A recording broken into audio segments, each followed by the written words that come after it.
It is never too late in life to become a writer. This shown to be so true by Makhosazana Xaba, who started writing poetry in her early 40s and has become a significant, prolific literary figure since then. It would probably have been difficult for her to start writing before then, as she had so many other commitments, most notably in the struggle for South African liberation. Born in KwaZulu-Natal, Makhosazana Xaba gained inspiration from her mother, who displayed a feminist toughness in a patriarchal society. Once sewing a secret bank book into her daughter's childhood mattress, having managed to open a bank account in her own name, as only men were allowed to do so at that time. Makhosazana became politically aware at a young age, learning about Steve Biko and black consciousness in her early teens, and then openly engaging in politics while studying at Inanda Seminary near Durban. Following her schooling, she trained and practiced as a general nurse, midwife, and psychiatric nurse, having studied for a nursing degree at the University of Zululand, where she became an active member of the Black Consciousness Azanian Students' Organization, only to be expelled from the university for political activity. So began a lifelong commitment to healthcare in marginalized communities. Not deterred by this expulsion, she persevered in her self-development through higher education, obtaining diplomas in nursing and journalism, returning to the University of Zululand to obtain her degree, later completing a master's degree in creative writing at Wits. In the meantime, political activism had taken hold in her life. In the early 1980s, working for the ANC underground as a messenger carrying letters and money between Swaziland and KZN. Then leaving South Africa, joining an MK camp in Angola, and receiving military training in Moscow. But most of her political involvement was not of a military nature. She worked, for instance, for the ANC's Radio Freedom. Over time, her main concern being to promote and highlight the role of women in the liberation movement, remembering her own exile experience of being nurtured and cared for by women whose role often went unrecognized, a role she herself has striven to bring to the fore.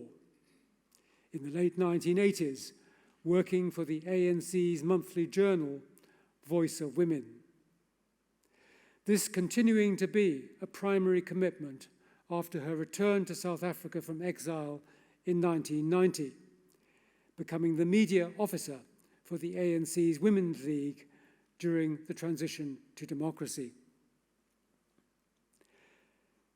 Not to be ignored is her contribution to women's health in the country. From 1991, working in various capacities for the Women's Health Project, bringing her nursing experience to bear. From 2008 to 2010, taking on an executive role for the Population Health Program at Atlantic Philanthropies, managing a 250 million rand cluster of nursing programs. After the 1994 election, she declined the offer of a seat in Parliament, believing she had more to offer outside that formal political space. And so, in the last 20 or more years, becoming a multifaceted writer, a poet who has had 3 collections published, whose poems have appeared in anthologies and been translated into 6 languages. One critic has said that to encounter Makhosazana Xaba's poetry is to enter a space where an activist past and engagement with current social problems are refracted through a unique personal vision that is sharp, witty, and ripe with experience. In her poems, tribute is paid to the unrecognized women whose stories of involvement in the liberation movement have not been acknowledged.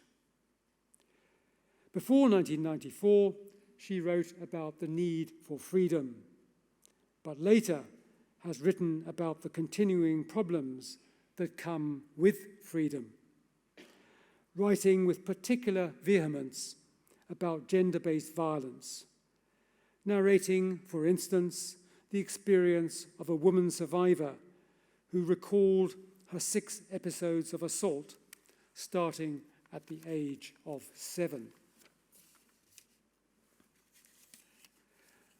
Makhosazana Xaba is not just a poet. Having compiled an anthology of writings by Black South African women, described as a groundbreaking, multi-genre anthology of literary critique, personal essays, and interviews. There is her collection of short stories.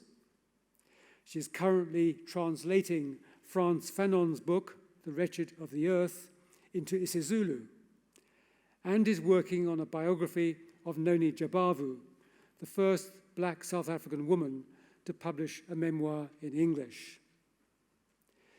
There is, too, her edited collection of stories by queer African writers who have often been marginalized.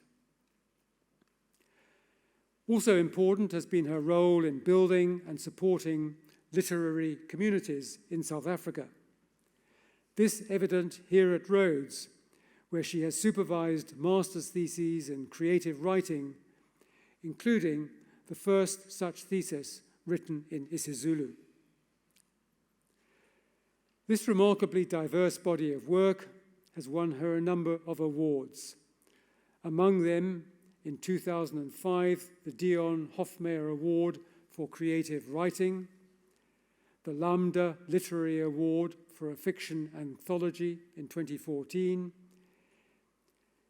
In the same year, a South African Literary Award in the short story category, the Nadine Gordimer Prize. Today, Rhodes is proud to be the first university to award Makhosazana Xaba an honorary doctorate. A tenacious, committed woman who operates in the belief that if you don't like something, change it, and in the further belief that her writing is making a difference in the world, something that fills her with contentment.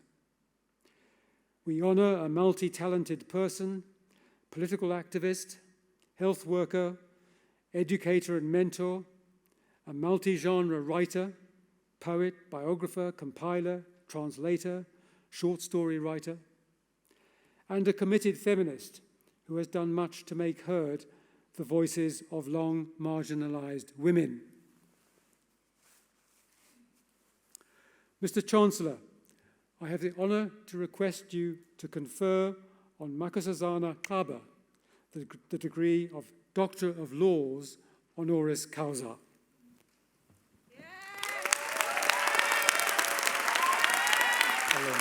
I confer the degree. Congratulations.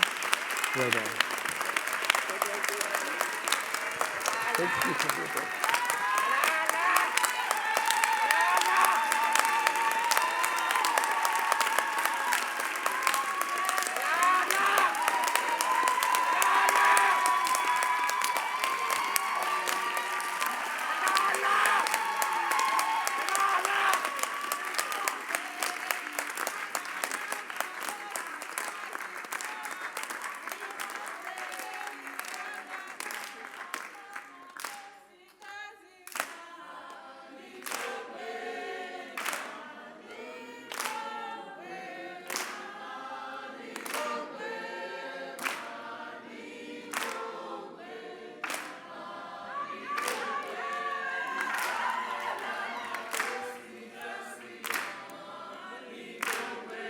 Igama lamakhosikazi malibongwe, malibongwe, malibongwe, malibongwe, malibongwe,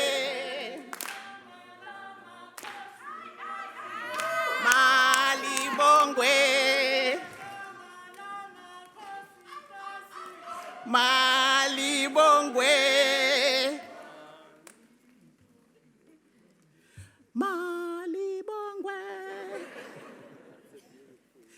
Sanibonani.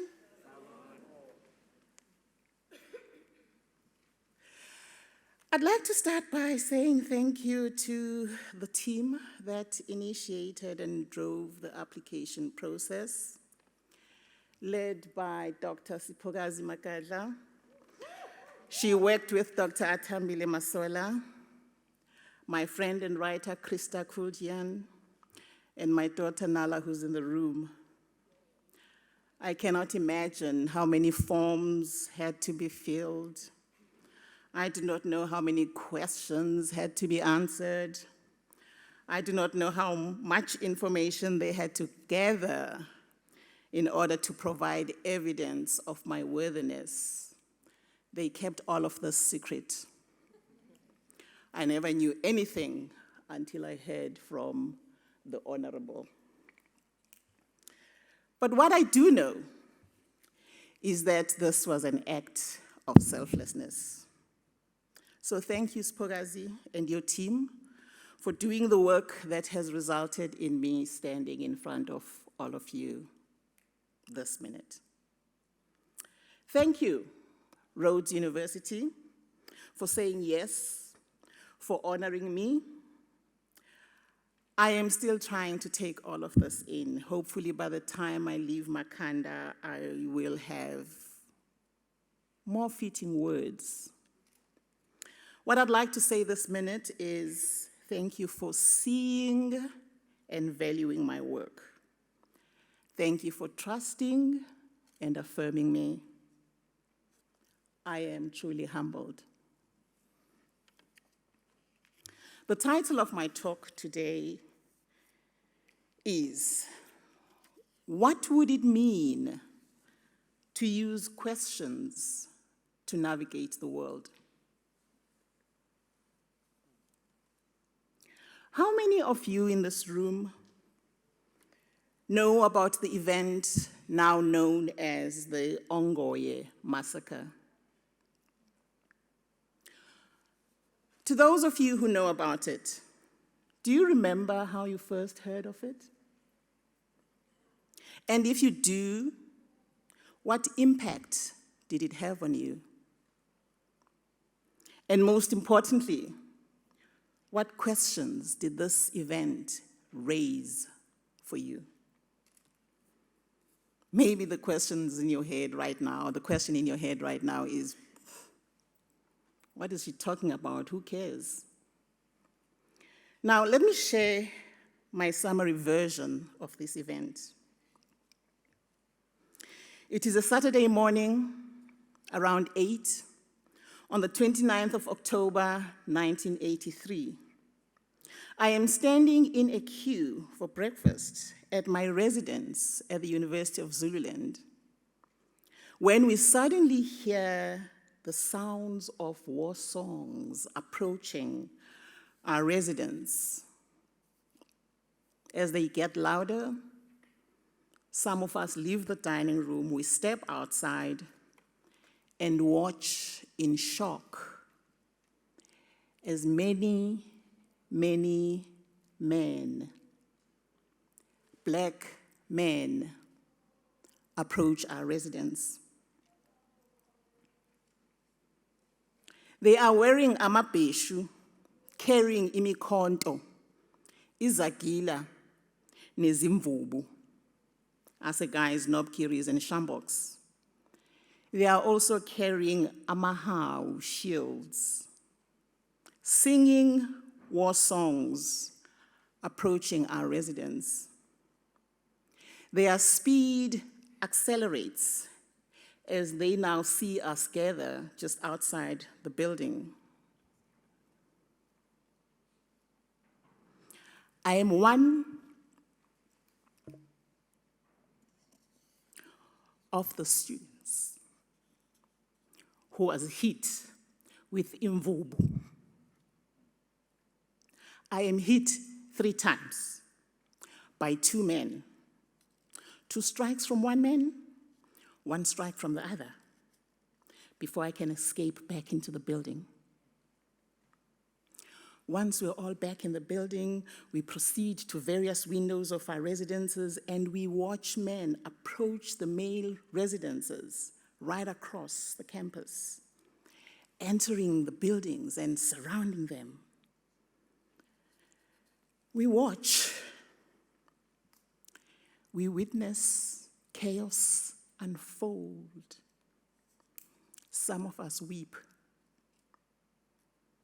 And chaos unfolds for many hours on that Saturday morning.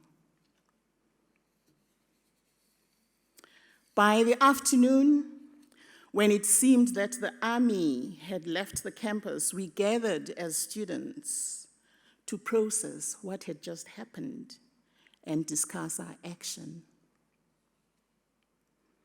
A crisis committee was suggested and elected on the spot.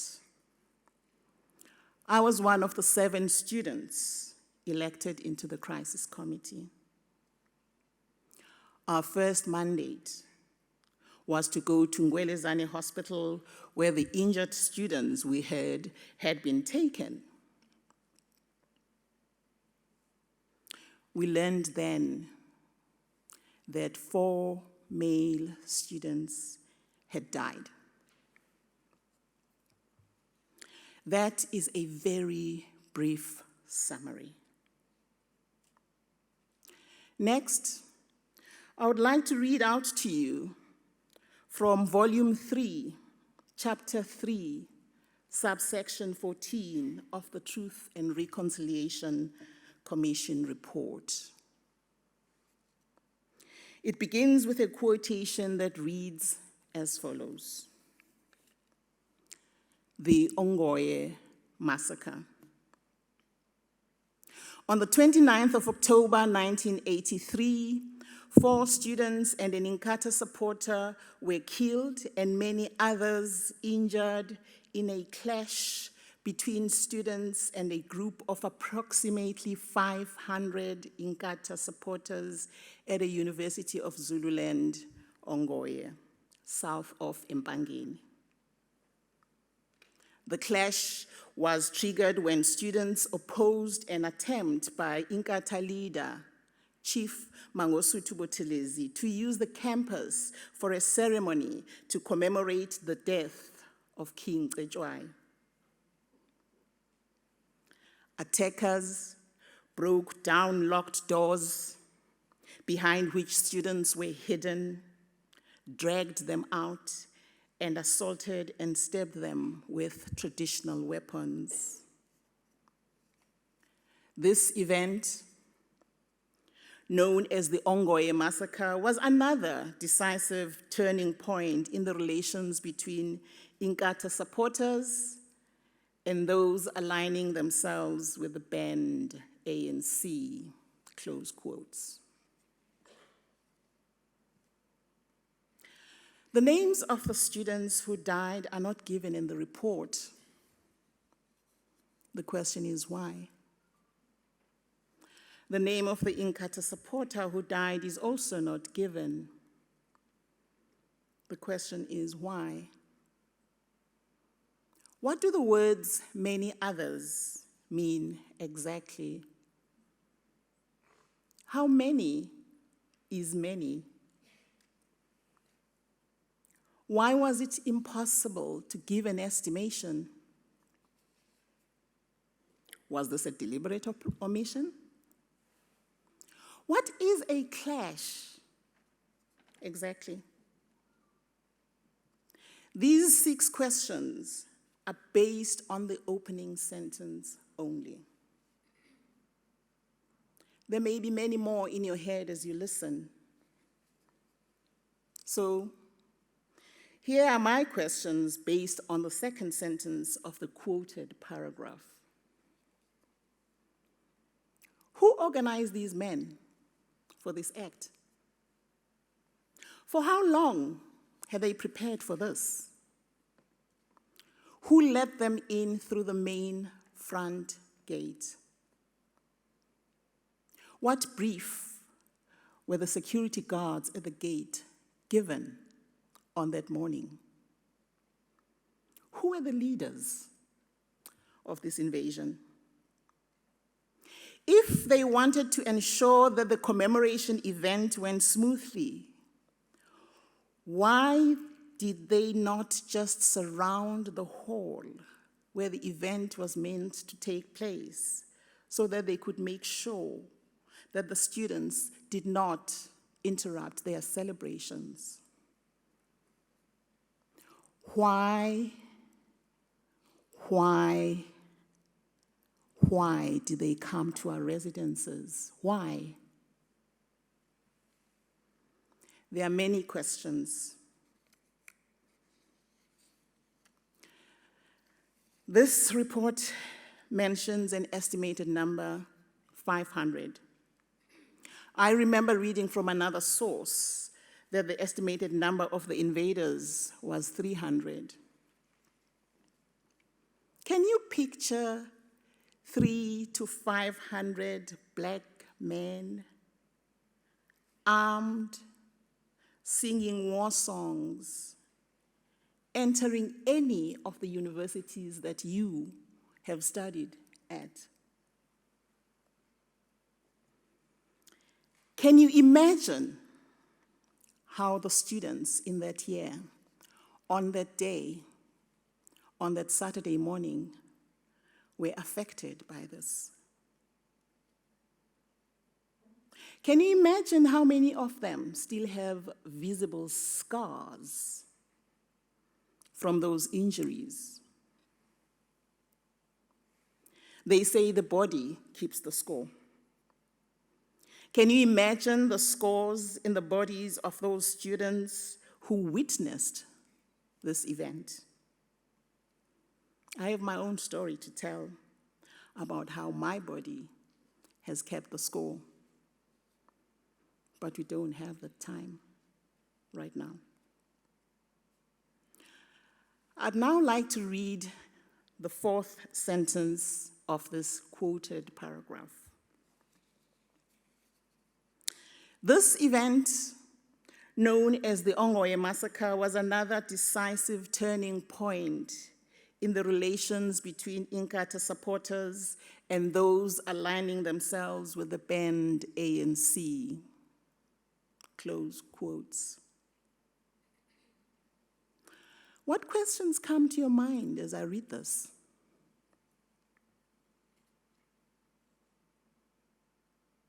I have another long list of questions, but I will not ask them right now. Instead, I will return to my student activism story. The University of Zululand closed down a few days after that. It reopened the following year, 1984. In that year, the university set up a commission of inquiry into the deaths. Some of us students were called to testify in front of the committee. I was one of them.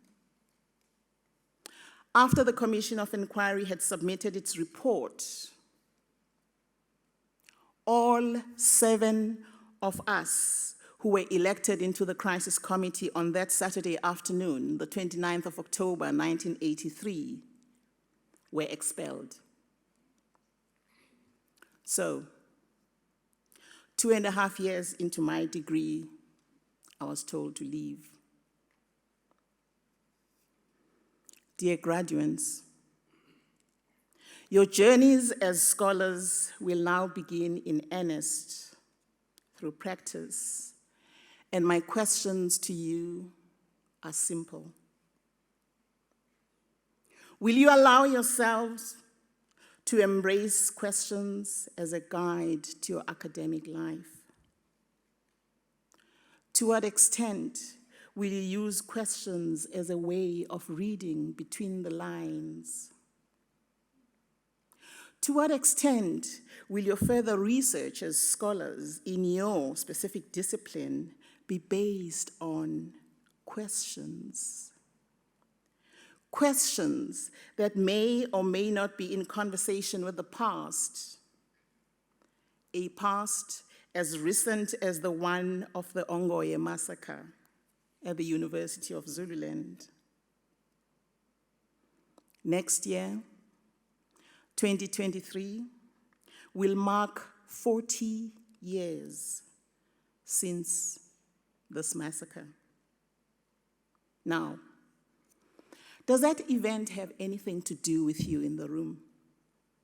As an individual, as an academic, as someone who's graduating from this specific university? If it does, what is it exactly?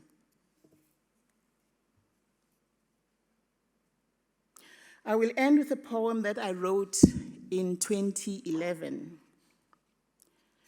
the year I was able for the very first time to read from page 1 to the end through all the volumes of the TRC report. I call the poem Some Stories Revisited. Some stories will never be told. They disappear like feces in a pit latrine. They metamorphose, turn darkness into a friend, wear anonymity as a cloak, embrace burial as closure. Do you agree with this poem? That indeed there are stories that will never be told?